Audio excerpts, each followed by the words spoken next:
Welcome to open debate. Telangana Lok Sabha ఎన్నికల్లో అత్యంత high voltage ఉన్న నియోజకవర్గంగా మెదక్ని చూడాలి. గతంలో ఇక్కడ నుంచి ఇందిరాగాంధీ, కేసీఆర్ లాంటి మహామహులు ప్రాతినిధ్యం వహించారు. ఈ నియోజకవర్గం బీఆర్ఎస్ పార్టీ అంటే టీఆర్ఎస్ 2001లో ఆవిర్భవించినప్పటి నుంచి కూడా దానికి కంచుకోట. ఇప్పటి వరకు అక్కడ టీఆర్ఎస్ లేదా ఎంపీలే గెలుస్తూ వచ్చారు. కేసీఆర్ కానీ, విజయశాంతి, నరేంద్ర, కొత్త ప్రభాకర్ రెడ్డి ఇలా వరుసగా కేవలం బీఆర్ఎస్ నేతలు మాత్రమే గెలుస్తూ వచ్చిన నియోజకవర్గం ఇది. ఇక్కడ ఎప్పుడో 25 ఏళ్ల క్రితం ఒకసారి బీజేపీ గెలవగలిగింది. ఇప్పుడు అక్కడి నుంచి బీజేపీ అభ్యర్థిగా అంతకంటే హై వోల్టేజ్ ఉన్న ఫైర్ బ్రాండ్ రఘునందన్ రావు బరిలో ఉన్నారు.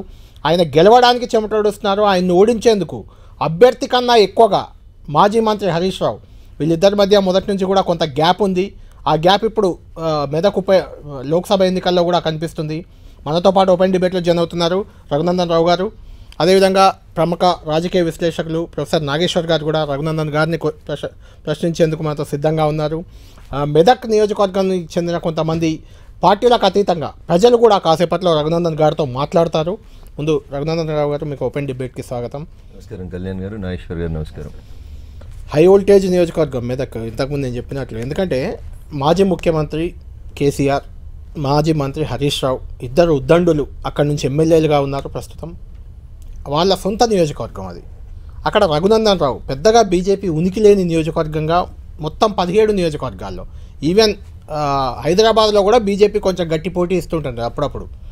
కానీ మెదక్లో ఎప్పుడు బీజేపీ వల్లే ఎప్పుడో ఒకసారి 25 ఏళ్ల క్రితం గెలిచినట్టుంది. అక్కడ రఘునందన్ రావు పోటీ చేస్తున్నారు రెండోసారి. ఏంటి, ఎలా ఉంది మీకు స్పందన, ఎలా ఉంది ఏంటి? ఇంత గట్టి ఫైట్లో మీ పరిస్థితి ఏంటి అక్కడ? దుబ్బాక ఉప ఎన్నికలప్పుడు కూడా ఇట్లాంటిదే చర్చ జరిగింది కళ్యాణ్ గారు. దుబ్బాక అంటే కేసీఆర్ గారు పుట్టినిల్లు, చదువుకున్న ప్రాంతం. హరీష్ గారు ఒక మంత్రిగా ఉన్నారు అప్పుడు, చంద్రశేఖరరావు గారు అప్పుడు ముఖ్యమంత్రిగా ఉన్నారు, హరీష్ గారు మంత్రిగా ఉన్నారు, పక్కన కేటీఆర్ గారు ఇంకొక మంత్రి ఉన్నారు.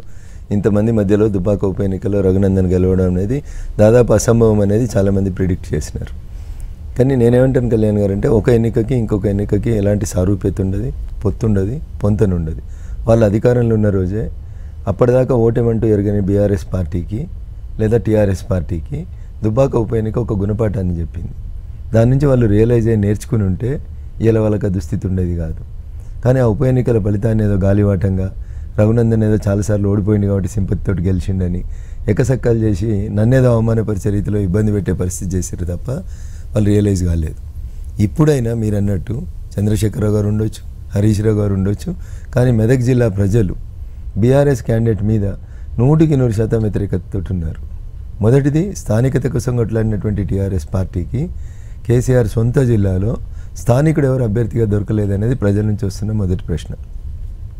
రెండో ప్రశ్న, కలెక్టర్గా పనిచేసినప్పుడు ఆ జిల్లాలో ఏ జిల్లాకి ఏ కలెక్టర్ నాకు తెలిసినంతవరకు 6-7 సంవత్సరాలు కంటిన్యూస్గా పనిచేయలేదు. ఈయన సంగారెడ్డికి జాయింట్ కలెక్టర్ చేస్తాడు, మెదక్ కలెక్టర్ చేస్తాడు, సిద్దిపేటకి 7 సంవత్సరాలు కలెక్టర్ చేస్తాడు. సిద్దిపేటకి 7 సంవత్సరాలు కలెక్టర్గా ఉన్నప్పుడు ఏ రోజు ఆ జిల్లా మంత్రి అయిన హరీష్ని గౌరవించని వ్యక్తి, హరీష్ గారి ఫోన్ ఎత్తని వ్యక్తి, హరీష్ గారు ఎవరికైనా సర్పంచులకో ఎంపీటీసీలకో కష్టం ఉందని పంపిస్తే వాళ్ళ ముందే వాళ్ళ ఫైల్ వాళ్ళ ముఖానికి ఇసిరి కొట్టి మంత్రిని అన్ని రకాలుగా హింసించినటువంటి వ్యక్తి. ఒక్క మాటలో చెప్పాలంటే, నాగేశ్వర్ గారు లాంటి పెద్దల మాటలలో చెప్పాలంటే, హరీష్ నెత్తి మీద కరాల నృత్యం చేసిండు. 6 సంవత్సరాలు హరీష్ అనేట ఆయన ఫోన్ ఎత్తలేదు వెంకట్రామరెడ్డి అనే కలెక్టర్. ఒక రకంగా కేసీఆర్ ఆయన మీద పెట్టిన స్పై వెంకట్రామరెడ్డి. ఆయన తీసుకొని చేయాలి. హరీష్ ఏదో మీరు అంటున్నారు మొత్తం ఆయనే క్యాండిడేట్ అయినట్టు తిరుగుతుందంటే అది వారి విఘ్నత. సిద్దిపేట ప్రజలు ఆలోచించుకుంటారు దాన్ని. ఏం మీకు దుబ్బాక ప్రస్తావన చేశారు, నిజమది. మీరు దుబ్బాకలో గెలుపుతోనే బీజేపీ వైపు ఒక వాస్తవంగా ఒక టర్న్ వచ్చింది. మళ్ళీ బండి సంజయ్ని మార్చడంతో రివర్స్ అయింది. ఒక బీజేపీకి ఒక దశ అది. కాంగ్రెస్ పార్టీ అసలు అడ్రస్ లేకుండా ఉండి బీజేపీకి ఒక స్వర్ణయుగం లాంటిది. అది దుబ్బాకతో మొదలైంది. మీరే ఒక మా ఇంటర్వ్యూలో చిట్చాట్లో చెప్పినట్టు అమిత్ షా రాకపోయినా గెలిచారు. అమిత్ షా వచ్చిన మునుగోడులో ఓడిపోయారు. కానీ అంత విజయం సాధించిన పూర్వ విజయం అది. With any standard we should acknowledge that. మరి అసెంబ్లీ ఎన్నికలకు వచ్చే వరకు 50,000 మెజార్టీతో ఓడిపోయినట్టున్నారు కదా, సబ్జెక్ట్ టు కరెక్షన్. 1000 ఓట్లతో అంతటి కంటెస్ట్లో గెలిచి 50,000 మెజార్టీతో ఓడిపోవడం ఏంటి అంటే, ఇక్కడ హరీష్ గారు దీన్ని వ్యక్తిగతమైన ఛాలెంజ్గా తీసుకున్నారు. ఇప్పుడు కూడా తీసుకుంటాడుగా. టీఆర్ఎస్ అనే పార్టీ అప్పటికి ఇప్పటికీ డిఫరెన్స్ ఏంటంటే సార్, అప్పుడు వాళ్ళు అధికారంలో ఉన్నారు, ఇప్పుడు అధికారంలో లేదు సార్ బీఆర్ఎస్. అధికారంలో రేవంత్ రెడ్డి తీసుకుంటాడుగా, తీసుకోడా? నేను వస్తాను సార్, అక్కడికి వస్తాను.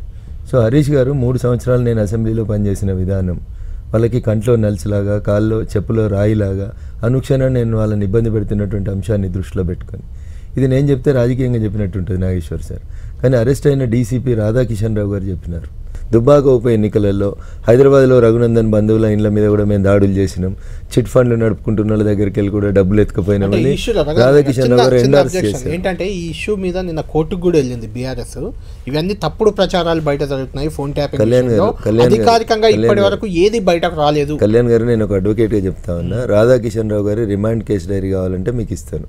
ఒక వ్యక్తిని పోలీసు వాళ్ళు అరెస్ట్ చేసి జడ్జి ముందు ప్రొడ్యూస్ చేసేటప్పుడు రిమాండ్ కేసు డైరీ అని ఒక డాక్యుమెంట్ ఇస్తారు. అది పబ్లిక్ డాక్యుమెంట్. అది రిమాండ్ కేసు డైరీ తర్వాత వారు ఇచ్చింది సీల్డ్ కవర్లో ఇచ్చింది ఏంటంటే కన్ఫెషన్ స్టేట్మెంట్ సీల్డ్ కవర్లో ఇచ్చినారు. చంద్రశేఖరరావు గారి పేరు వచ్చింది, హరీష్ రావు గారి పేరు వచ్చింది, అందరి పేర్లు వచ్చినాయి. సీల్డ్ కవర్లో ఇచ్చింది మీకు ఎలా తెలిసింది? అదే చెప్తా సార్.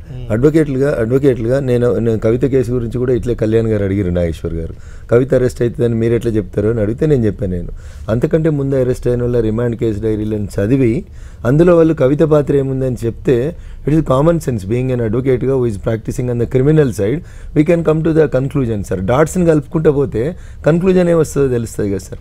ప్రణీతరావు అరెస్ట్ ఏముంది, ప్రణీతరావు రిమాండ్ రిపోర్ట్ ఏం చెప్పింది, భుజంగరావు గారి రిమాండ్ రిపోర్ట్ ఏం చెప్పింది, రాధాకిషన్ రావు గారి రిమాండ్ రిపోర్ట్ ఏం చెప్పింది. రఘునందన్ గారు ఫోన్ ట్యాపింగ్ దుబ్బాకలో 50,000తో అక్కడికే వస్తున్నా సార్. కేవలం ఒక హరీష్ రావు కృషి అనే simple point sir. Harish Rao కృషి ఏం లేదు సార్, నేను తప్పు. హరీష్ రావు కృషి ఏం లేదు సార్. అడుగడుగునా పోలీసు వాళ్ళని పెట్టి ప్రతి ఓటుకి 2,000 రూపాయల చొప్పున నగదు ఇచ్చి సాయంత్రం ఎన్నికల ప్రచారం ముగిసిన 5 గంటల తర్వాత 6 గంటల నుంచి నగదుగా ప్రతి పోలింగ్ లైన్లో నిల్చుంటే కూడా సర్పంచులు డబ్బులు ఇస్తుర్రంటే మమ్మల్ని బయటికి గంటేసినారు. 144 సెక్షన్ ఉంది, మీరు 4 రావద్దని నా మీద కేసు చేసిండ్రు. ఓటర్లు అమ్ముడు పోయినా నేను వాళ్ళకున్న ఆర్థిక ఇబ్బందులు, వారికి ఉన్నటువంటి స్థితిగతులని వీళ్ళు ఎన్కాష్ చేసుకున్నారు సార్, అంతకుమించి ఇంకొకటి లేదు. రెండవ దుర్మార్గమైన ప్రచారం చేయడంలో హరీష్ ఎక్కడ సక్సెస్ అయిందంటే, రఘునందన్ మళ్ళీ గెలిస్తే మేమే అధికారంలోకి వస్తూ ఉన్నాం, మీకు పనులు చేయము, పైసలు ఇయ్యము, మాకే చేయండి అని ప్రతి సర్పంచ్ని నిలబెట్టి క్యూ లైన్లలో నిలబెట్టి డబ్బులు పంచారు సార్. నేను ఈ నిజాన్ని రేపు, ఈరోజు కాకపోతే రేపు ఇంకొన్ని రోజులు కేసు ఇన్వెస్టిగేషన్ తర్వాత మీకు వాస్తవాలు వస్తాయి. ఎక్కడెక్కడ ఎంత డబ్బు ఉందో నేను ఆ రోజు రాతపూర్వకంగా డీజీపీలకు కంప్లైంట్ ఇచ్చిన, టెలిఫోన్ ట్యాపింగ్ అవుతుందని రాతపూర్వకంగా కంప్లైంట్ ఇచ్చిన. నా ఏ కంప్లైంట్ని కూడా వాళ్ళు పట్టించుకోలేదు సార్, ఎందుకంటే అప్పుడు వాళ్ళు అధికారంలో ఉన్నారు. ఇప్పుడు ఎట్లా గెలుస్తారు ఇప్పుడు అని మీరు అడిగినారు. అప్పుడు అధికారంలో ఉంటే ఇంటింటికి డబ్బులు పంచినారు. ఇప్పుడు కూడా అదే ప్రయత్నం చేస్తున్నారు వాళ్ళు. పొద్దున్న లేస్తే డ్వాక్రా సంఘాలు, మహిళా సంఘాలకి 500 ఇస్తాం, 1000 ఇస్తాం, ఐకేపీ వాళ్ళని పిలిచి, మొన్న 106 మంది ఐకేపీ వాళ్ళని పిలిచి రాత్రి 10కి మీటింగ్ పెడితే మోడల్ కోడ్ ఆఫ్ కండక్ట్ వ్యతిరేకంగా మీటింగ్ జరుగుతుందని పోయి సస్పెండ్ చేస్తే వాళ్ళు కోర్టుకు పోయి స్టే తెచ్చుకున్నారు. Even today also Harish Rao గారు దేన్ని నమ్ముకున్నారంటే డబ్బుల్ని నమ్ముకున్నారు. మీ ఫైట్ బీఆర్ఎస్ తోనే, కాంగ్రెస్ తో కాదు.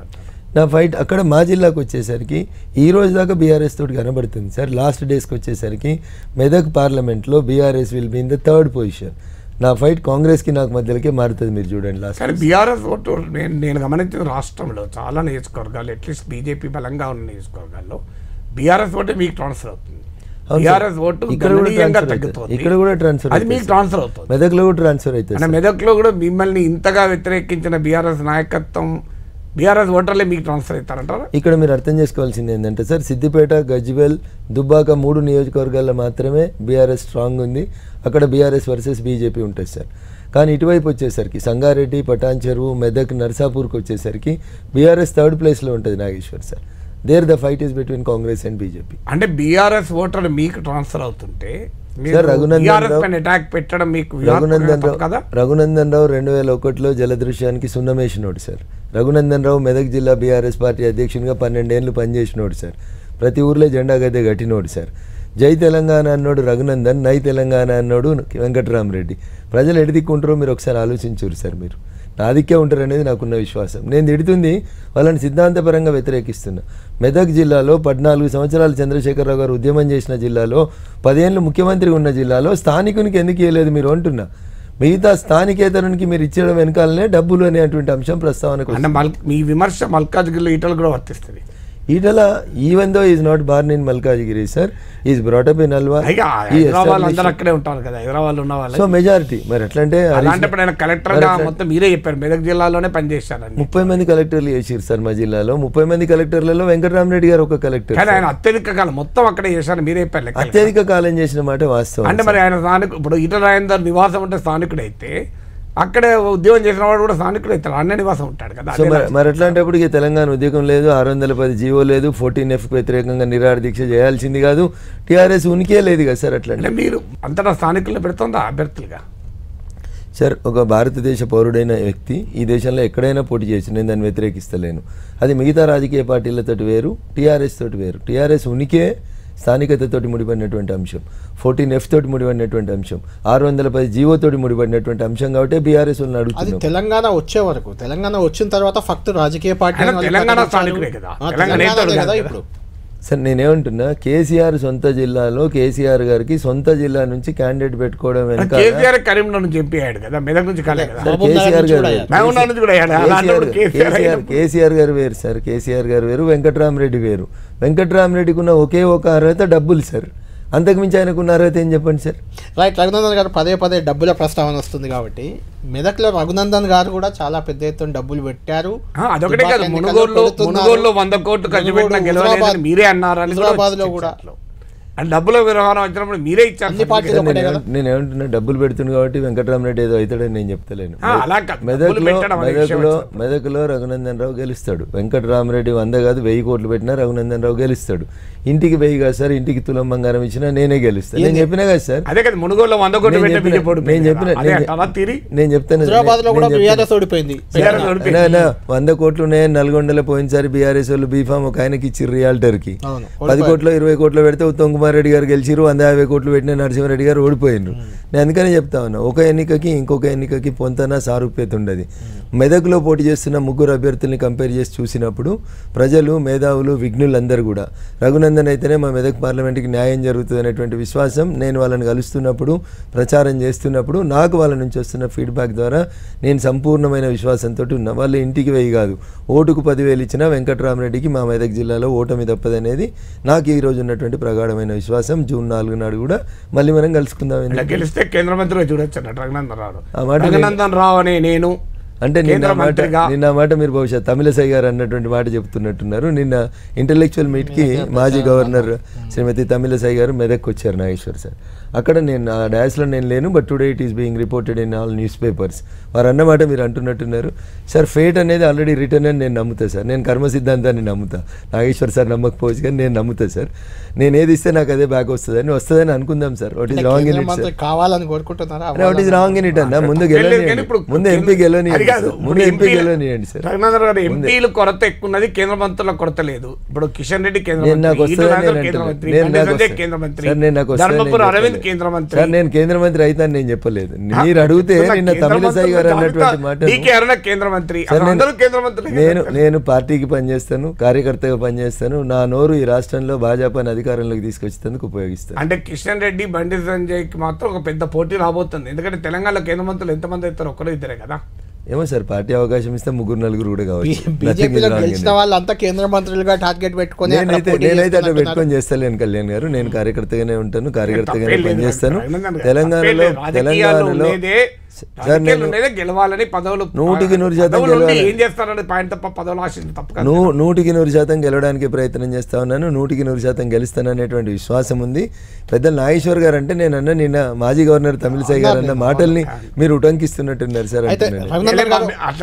మంచి మిత్రుడుగా మీరు కేంద్ర మంత్రి కావాలని తప్పేం లేదన్న, వారు కోరుకోవడంలో తప్పు లేదు. రేపు మోడీ గారు ఏం ఆలోచిస్తారో వారి ఆలోచన ప్రకారమే నడుస్తారు. పోటీ మాత్రం తీవ్రంగా ఉంటుంది ఖచ్చితంగా నాగేశ్వర్ గారు. అయితే ప్రధానంగా రఘునందన్ గారు, ఈ రాష్ట్రంలో ప్రధానంగా జరుగుతున్న ఒక చర్చ ఈటెల రాజేందర్ని, రఘునందన్ని గెలిపించడానికి తెర వెనుక రేవంత్ రెడ్డి కూడా ప్రయత్నిస్తున్నారు అని. ఈవెన్ బండి సంజయ్ కూడా కొంత ప్రచారం జరుగుతుంది. ఇప్పుడు ఆడలేక మధ్యలో ఓడింది అన్నట్టు ఒక్కొక్క పార్టీ ఒక్కొక్క సందర్భంలో ఒక్కొక్కరి మీద ఇట్లాంటి బదనాం చేసుకుంటూ వస్తుందన్న. కాంగ్రెస్ బీజేపీ ఒకటని కేటీఆర్ గారు మాట్లాడతారు. కాంగ్రెస్ బీజేపీ 8 సీట్లు పంచుకున్నాయని హరీష్ గారు మాట్లాడతారు. ఇట్లా మాట్లాడితే కాంగ్రెస్ బీఆర్ఎస్ ఒకటే అని మీరు మాట్లాడుతున్నారు. అవును సార్, మీరు ఒకటి అర్థం చేసుకోరు సార్. దానం నాగేందర్ గారు ఏ పార్టీలో ఎమ్మెల్యే, ఏ పార్టీ నుంచి పోటీ చేస్తున్నారు. దానం నాగేందర్ గారు కాంగ్రెస్లో మంత్రి ఉండి మేము జై తెలంగాణ అంటే మమ్మల్ని కొట్టినోడు సార్. కాంగ్రెస్ పోయి బీఆర్ఎస్ అధికారంలోకి రాగానే మళ్ళీ దానం నాగేందర్ గారు బీఆర్ఎస్ని 10 years ఎంజాయ్ చేసుకున్నారు సార్. మళ్ళీ ఇప్పుడు కాంగ్రెస్ రాగానే మళ్ళీ వారు కాంగ్రెస్లోకి పోతున్నారు సార్. ఆ రెండింటి మధ్యన విడదీయరని బంధం ఉంది సార్. దాన్ని కల్పితందుకు అధిష్టానం ఉంది. ఎందుకంటే చంద్రశేఖరరావు గారు ఆరిజినే కాంగ్రెస్ నుంచి ఉంది కదా సార్. బీఆర్ఎస్ ఎవరితోనైనా కలవచ్చు, అందరికి తెలిసిన విషయమే. ఆయనే చెప్పిండు కదా సార్, ఆయనే చెప్పిండు బీజేపీతో కలవచ్చు, కాంగ్రెస్ తో కలవచ్చు కదా. ఇలాగే జేడీఎస్ తిట్టారు, ఇప్పుడు జేడీఎస్ ఎక్కడ ఉంది? ఇలాగే టీడీపీని తిట్టారు, టీడీపీకి తలుపులే మూసేశారని అమిత్ షా అన్నాడు. తలుపులు తెరవలేదా మళ్ళీ అమిత్ షానే? సార్ నేను అంటున్నాను, ఎన్నికల కంటే ముందు ఉన్నటువంటి రాజకీయ పరిణామాలు నాగేశ్వర గారు మీకు తెలియంది కాదు. ప్రాంతీయ పార్టీలు తమ అస్తిత్వం కోసం, ఉనికి కోసం రకరకాల సందర్భాల లోపల రకరకాల కేంద్రంలో ఏర్పాటైనటువంటి కూటమిలలో కలుస్తున్నమాట వాస్తవం సార్. ఎన్నికల తర్వాత కూడా కలుస్తుంటాయి, కొన్ని సందర్భాల్లో ఎన్నికల తర్వాత కూడా పోస్ట్ అలయన్స్ ఎలక్షన్స్ తర్వాత కూడా జరుగుతున్నాయి సార్. అంటే మన డెమోక్రసీ యొక్క గొప్పతనమే అది సార్. బీజేపీతో బీఆర్ఎస్ కలవకూడదని ఏం లేదు ఆ తీరు ప్రకారం కదా. అంటే బీఆర్ఎస్ ఎక్కడుంది? పార్లమెంట్ ఎన్నికలలో బీఆర్ఎస్ పాత్ర ఏంది? బీఆర్ఎస్కి ఎందుకు ఓటేయాలి నాగేశ్వర్ సార్? నిన్న రఘునందన్ గారు నిన్న కేసీఆర్ అన్నారు, హరీష్ రావు గారు అన్నారు. నామనాగేశ్వరరావు ప్రచారంలో మాట్లాడుతూ నామనాగేశ్వరరావు కేంద్ర మంత్రి అవుతారు అని స్వయంగా కేసీఆర్ అన్నమాట. అక్కడతో కాగలేదు. బీజేపీకి 200 కన్నా తక్కువ సీట్లు వస్తాయి అన్నారు. బీజేపీకి 200 కన్నా తక్కువ 170, 180 వస్తే ఈ దేశంలో బీజేపీ ప్రభుత్వం ఏర్పడింది. ప్రాంతీయ పార్టీ అన్ని సర్వేలు చెప్పేది మళ్ళీ మోడీ అధికారంలోకి వస్తాడు. 370 రావనంటారు, 300 రావంటారు, 270 అంటారు. రేవంత్ రెడ్డి 220 వస్తాయి అన్నాడు, వేరేటోళ్ళు కూడా కాదు. రాహుల్ గాంధీ 150 వస్తాడు. 150 బీజేపీకి వచ్చినా కూడా బీజేపీ ప్రభుత్వం వస్తుంది. కేసీఆర్ ఏమంటాడు? నామనాగేశ్వరరావు కేంద్ర మంత్రి అవుతాడు, మేము కేంద్రంలో ఉంటామంటున్నారు. ఈ రెండింటి ఇప్పుడు కేసీఆర్ గారు 2018 డిసెంబర్లో రెండోసారి ముఖ్యమంత్రి ప్రమాణం చేసిన తర్వాత ఒక స్లోగన్ తీసుకున్నారు నాగేశ్వర్ సార్. సారు కారు 16 ఢిల్లీలో సర్కార్ అని గంట కొట్టుకుంటూ తిరిగిరు సార్. అంతకంటే ముందు డబుల్ డిజిట్లో ఉన్నటువంటి బీఆర్ఎస్ ఎంపీలు సింగిల్ డిజిట్కి వచ్చారు సార్. ఇట్లా చెప్పిన తర్వాత 63,88 మంది ఎమ్మెల్యేలు గెలిచిన రెండోసారి ముఖ్యమంత్రి తర్వాత డబుల్ డిజిట్కి వెళ్ళి సింగిల్ డిజిట్కి వచ్చిండ్రు. ఇప్పుడు ఏం జరుగుతుందంటే సార్, తిరుపతి పోతే 2 ఉండాలి, అయితే కత్తెన్నం అనేది కావాలి, నెత్తన్నం అనేది కావాలి. ఈ ఎన్నికల్లో టీఆర్ఎస్ది కత్తి కాదు, నెత్తి కాదు సార్. ఎందుకు వేయాలి? టీఆర్ఎస్ సుత్తి అయితే ఏమైతే సార్, దానివల్ల లాభం ఏమి ఉండదు, ఉపయోగం ఉండదు సార్. వాళ్ళకి ఓటేస్తే ఏం ఫలితం వస్తుంది? కానీ మధ్యలో బీజేపీ టికెట్ ఇవ్వకపోతే మీరు కూడా కాంగ్రెస్ లో చేరతారని వార్తలు వచ్చాయి సార్.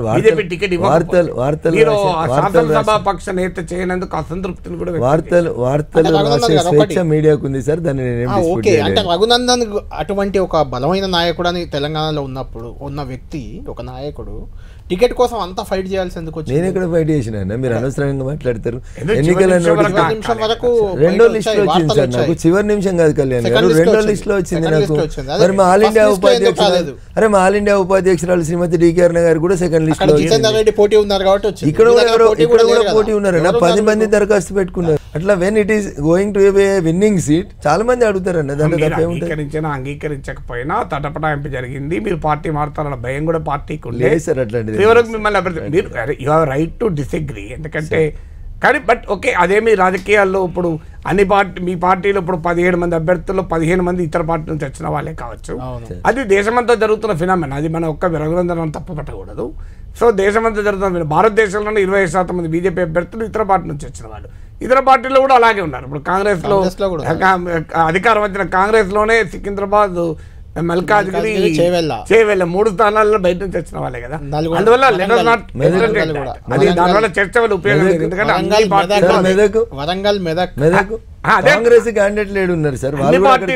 అన్ని పార్టీలు ఆ ధోరణి ఉంది, దాంట్లో డిస్ప్యూట్ లేదు. కానీ మీరు ఒక మాట అన్నారు, బీఆర్ఎస్కి ఎందుకు ఓటేయాలి అన్నారు. అసలు బీజేపీకి ఎందుకు ఓటేయాలి? తెలంగాణకు ఈ 10 ఏళ్లలో మోడీ చేస్తానని చెప్పి చేయని అంశాలు నేను చెప్తాను. పాలమూరు ఎత్తిపోతల పథకానికి జాతీయోదయం ఇస్తామని సుష్మా స్వరాజ్ పాలమూరు మీటింగ్లో 2014 ఎన్నికల సమయంలో మాట్లాడారు. ఇప్పటిదాకా వచ్చిందా? రాలేదు. డాక్టర్ లక్ష్మణ్ బీజేపీ రాష్ట్ర అధ్యక్షుడిగా ఉండి అప్పటి కేంద్ర మంత్రి రవిశంకర్ ప్రసాద్కు లెటర్ ఇచ్చారు, ఐటీఐఆర్ ప్రాజెక్టు అమలు చేయండి అని. ఐటీఐఆర్ ప్రాజెక్టు కేంద్రం రద్దు చేసింది. హైదరాబాద్కు ఐఏఎం లాంటి అత్యున్నత సంస్థ రావాలి. హైదరాబాద్ మీకు తెలిసి ఇది గ్లోబల్ సెంటర్. ఇప్పటికీ ఐఏఎం దిక్కు లేదు. ఒక్క మెడికల్ కాలేజీకు తెలంగాణకి ఇవ్వలేదు. ఒక్క నవోదయ స్కూల్ ఇవ్వలేదు.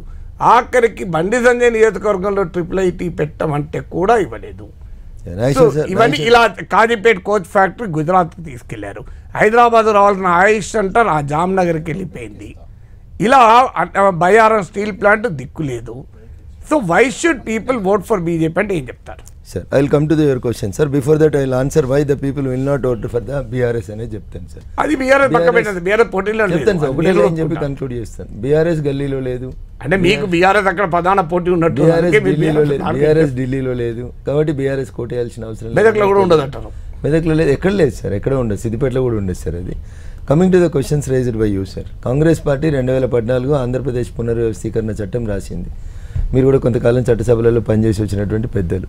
సభలో బిల్ పాస్ అయ్యేటప్పుడు హామీలు ఇస్తారా, చట్టం రూపంలో పెడతారా అనేది మీరు దయచేసి ఒకసారి మీరు చెప్తే బాగుంటుంది అనేది నేను ఆశిస్తా ఉన్నాను. మేము చేస్తామనే హామీని ఎలక్షన్ మేనిఫెస్టోలలో పెట్టుకుంటారు కానీ చట్టంలో కూడా ఎవరైనా హామీలు ఇస్తారా సార్? దాంట్లో వాళ్ళు రాసింది ఏంటి సార్? బయ్యారంలో కానీ కాజీపేటలో కానీ ఒక ఎక్స్పర్ట్స్ కమిటీని వేస్తాం. ఆ ఎక్స్పర్ట్స్ కమిటీ ఇచ్చినటువంటి రిపోర్ట్లో ఫీజిబిలిటీ ఉందంటే ఇస్తామంటారు. ఫీజిబిలిటీ లేకపోతే కంపెనీకి ఎట్లా పెడతారు సార్? పెట్టలేరు కదా.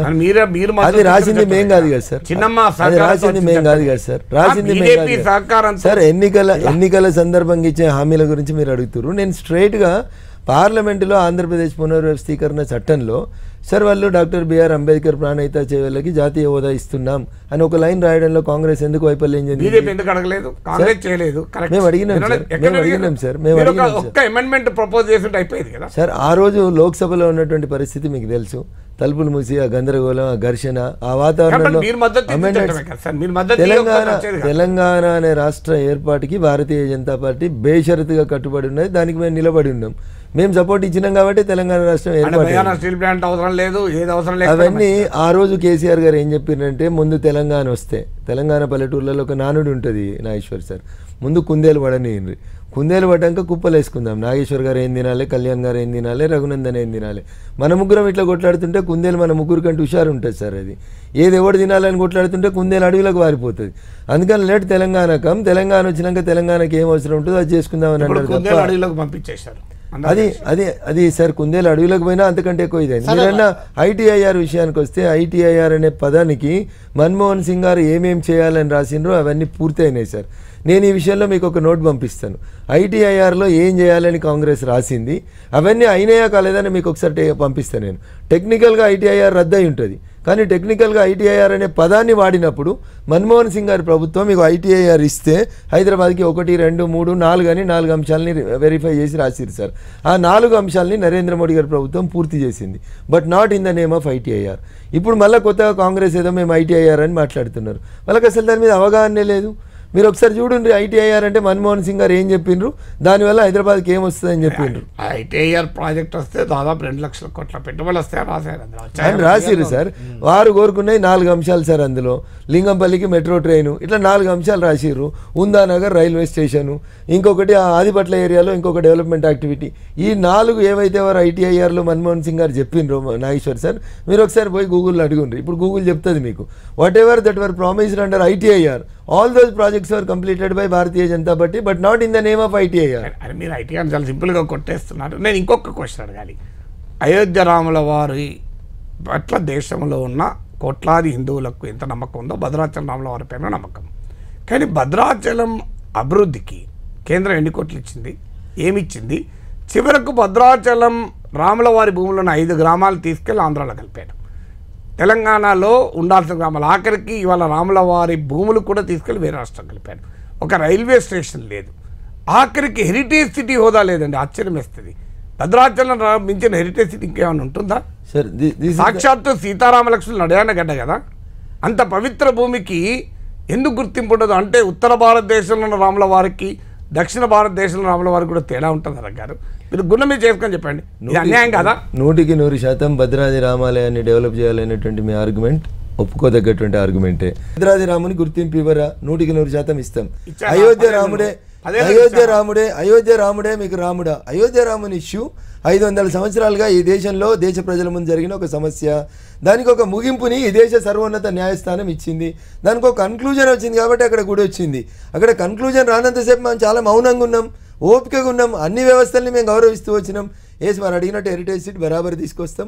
జోగులాంబ వస్తుంది, భద్రాచలం వస్తుంది, వేములవాడ వస్తుంది, కొండగట్టు అంజనా కూడా మేమంతా బండి సంజయ్ గారు ఇచ్చారు, మేము ఇచ్చినాం, అందరం లెటర్లు ఇచ్చినాం. It is under process. 100% రాముడు అంటే అది బీజేపీ వాడే అనే రకమైన ప్రొజెక్షన్. అయోధ్యలో మేము రామ మందిరంగా చెప్తున్నా, అడగనివ్వండి, నన్ను అడగనివ్వండి. క్వశ్చన్ అడిగాక మీకు అర్థమవుతుంది. అయితే రాముడే ఎజెండాగా, అయోధ్య రామ మందిరమే ఎజెండాగా జనంలోకి మీరు వెళ్తున్నారు. ఇంటింటి అక్షంతలు కూడా పంచుతున్నారు. నిన్న కేటీఆర్ కూడా ఒక ఇంట్రెస్టింగ్ కామెంట్ చేశారు. అక్షంతలు అయోధ్య నుంచి వచ్చినవి కావు, అవి రేషన్ బియ్యం ఇక్కడే కలిపి పంచుతున్నారు, బీజేపీ వాళ్ళని నమ్మొద్దు అంటున్నారు. అంటే రాముడు అందరివాడా, లేకుంటే అయోధ్య రామ మందిరం కట్టారు కాబట్టి మీకే ఓటేయాలా? రాముడు అందరివాడు. రాముడు నడయాడిన నేల ఇది. హిందువులు, వేరే మతాలు, అన్ని మతాలు కూడా రాముని గౌరవిస్తున్నాయి. చాలామంది ముస్లిం మతానికి సంబంధించిన వాళ్ళు కూడా అక్కడికి వచ్చారు. జైనులు వచ్చారు, పార్సీలు వచ్చారు, సిక్కులు వచ్చారు. రకరకాల మత ఆచారాలని పాటిస్తున్నటువంటి వ్యక్తులందరూ కూడా రామ మందిరానికి వస్తూ ఉన్నారు. మేము ఎప్పుడు కూడా రాముడు భారతీయ జనతా పార్టీ సొంతమని చెప్పలేదు, ఏది పడుతుంది మేము మాట్లాడలేదు. మీరు ఇందాక అన్నారు ఏదో కేటీఆర్ ఏదో అన్నాడని. అక్షింతలు పంచిన రోజు ఈ రాష్ట్రంలో అధికారంలో ఉన్నటువంటి పార్టీ బీఆర్ఎస్ పార్టీ. ఒకవేళ ఆయనకు అట్లాంటి అనుమానం ఉంటే ఎక్కడైనా రేషన్ బియ్యం తీసుకొని మేము అట్లా అక్షింతలుగా కన్వర్ట్ చేస్తుంటే ఏం చేసిర్రు? మీదే కదా ప్రభుత్వం. గుడిగాడిదల పనులు తోముకుంటా కూర్చుర్రా. అందుకని అధికారం కోల్పోయినాక ఎండలలో తిరిగితే ఎండ దెబ్బ కొట్టినట్టు మీ నాయనో దిక్కు నువ్వో దిక్కు నోటికి ఏదో వచ్చినట్టు మాట్లాడుతుంటే ఇప్పటికే ప్రజలు మిమ్మల్ని అసహించుకుంటారు. ఇదేం పద్ధతి? ఆ పొన్నం ప్రభాకర్ గారు అట్లే మాట్లాడినారు మంత్రి హోదాలో ఉండి. మీరు కూడా అట్లే మాట్లాడుతున్నారు. మీ పేరులోనే రామని పెట్టిండు మీ నాయన. నీకంతా ఏయభావం ఉంటే ఒక అడ్వర్టైజ్మెంట్ వేసుకొని నీ పేరులోంచి ఆ రామ్ అనే పదం తీసేసి హైకోర్టుకు ఒక అఫిడవిట్ సబ్మిట్ చేసి ఏదైనా మంచి నాస్తికుని పేరు పెట్టుకో. ఎందుకు ఇంత దుగ్ధ నీకు? ఎవరున్నారు కళ్యాణ్ గారు అక్షింతలు పంచిన రోజు ఈ రాష్ట్రంలో అధికారంలో? ఆ మాత్రం కూడా స్పృహ లేకుండా ఎట్లా మాట్లాడతారు కేటీఆర్ గారు? తెలియదు ఆయనకి అక్షింతలు వచ్చిన రోజు. ఒకవేళ రేషన్ బియ్యం కరీంనగర్లో కలిపిరు అనుకో, ఏం చేసిరు మరి మీరు? టెలిఫోన్ ఈయనొచ్చింది, నీ చెల్లె ఫోన్ ఈయనొచ్చింది, నీ బావ ఫోన్ ఈయనొచ్చింది, కానీ అక్షింతలు ఏడ కలిపిరో పట్టుకునే తెలియలేదా మీకు? ఏం మాట్లాడతారు కళ్యాణ్ గారు? ఇట్లా మాట్లాడితే రఘునందన్ కోపం వస్తుంది, రఘునందన్ మమ్మల్ని తిడతాడు అని మాట్లాడతారు. ఉన్నది ఉన్నట్టు మాట్లాడితే ఊరందరికీ. మోడీ అధికారంలోకి వస్తే ఇక ఎన్నికలు ఉండవు. ఈ మాట ఎవరో అన్నారు తెలుసా? ఖర్గే కాదు, డాక్టర్ సుబ్రహ్మణ్య స్వామి, మీ పార్టీ నాయకుడు, భారతీయ జనతా పార్టీ నాయకుడు, ఇప్పటికీ నాయకుడే, మీ పార్టీ ఎంపీ గతంలో. సో అవి భిన్నత్వంలో ఏకత్వాన్ని మేము గౌరవిస్తాం. నాగేశ్వర్ గారి మాటల్ని కూడా మేము గౌరవిస్తాం. 10 సంవత్సరాలుగా మేము అధికారంలో ఉన్నాం. మాకు ఎన్డీఏ కూటమిగా 353 సీట్లు ఉన్నాయి. మేము ఎక్కడ కూడా తప్పు పని చేయలేదు. రాజ్యాంగ సవరణ ఈ దేశంలో మేము మొదలు పెట్టలేదు. మీరు పెద్దలు మీరు ఒప్పుకోవాలి. దాన్ని మొదలుపెట్టింది మొట్టమొదటి ప్రధానమంత్రి జవహర్లాల్ నెహ్రూ గారు.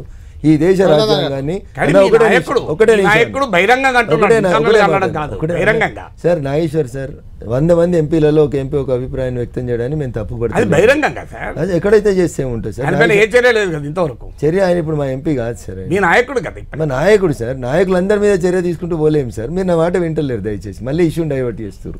126 సార్లు భారత రాజ్యాంగం సవరిస్తే సుమారు 100 సార్లు సవరించింది కాంగ్రెస్ పార్టీ. మీరు దాన్ని ఎందుకు చెప్పారు?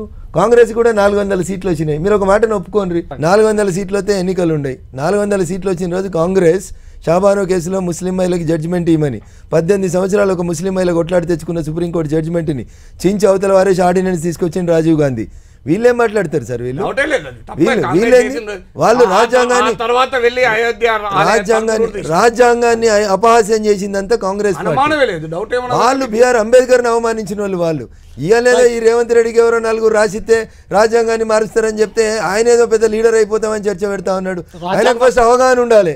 రాజ్యాంగాన్ని అందరికంటే ఎక్కువసార్లు సవరించింది కాంగ్రెస్ పార్టీ. రాజ్యాంగాన్ని రూపురేఖల్ని నాశనం చేసిరు మీరు. ముస్లిం మహిళలు ఈ దేశంలో మహిళలు కాదా? ఆమెకి ఇచ్చే మనోవర్తిని చించేస్తారా మీరు? రాజ్యాంగం నుంచి సెక్యులర్ అనే పదం తీసేస్తామని నిన్ననే మీ నాయకులు ప్రకటించారు. నేను వినలేదు సార్ ఎవరు మాట్లాడారు. ఈ రోజు పేపర్లలో నేనైతే వినలేదు. ఎందుకు రాజ్నాథ్ సింగ్ పార్లమెంట్ లో చెప్పారు? ఒక సవరణ ద్వారా భారత రాజ్యాంగంలో బిఆర్ అంబేద్కర్ గారు రాసిన రాజ్యాంగంలో నాకు గుర్తున్నంత మటుకు సెక్యులర్ అనే పదం లేదు. 42వ రాజ్యాంగ సవరణ ద్వారా ఒక్క నిమిషం సార్. అరే నీకు ఇష్టం ఉన్నట్టు మాట్లాడుతావు నువ్వు. ఎట్లా ఏ ఆర్టికల్ 19 నేను మాట్లాడమన్నదో అదే ఆర్టికల్ 19 నన్ను జవాబు చేసినందుకు అవకాశం ఇచ్చింది.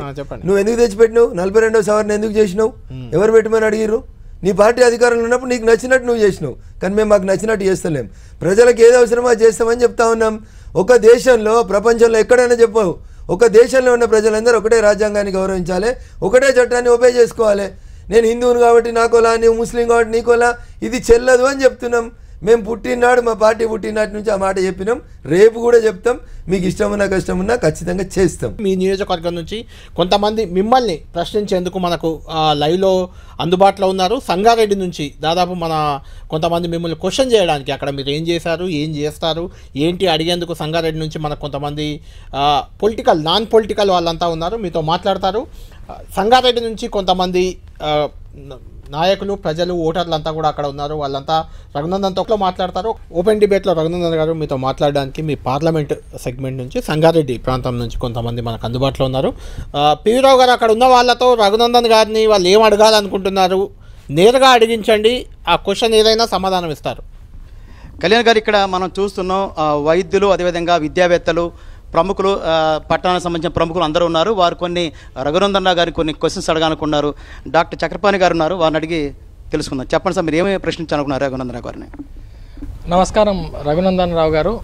మా యొక్క ప్రాంత అభ్యర్థిగా మీకు ఒక 2 ప్రశ్నలు నేను అడగాలనుకుంటున్నాను.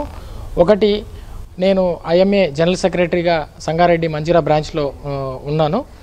ఈ యొక్క వైద్య నిరుద్యోగాన్ని ఈ ప్రాంత అభ్యర్థిగా మీరు ఏ విధంగా ఆ సమస్యను పరిష్కరిస్తారు?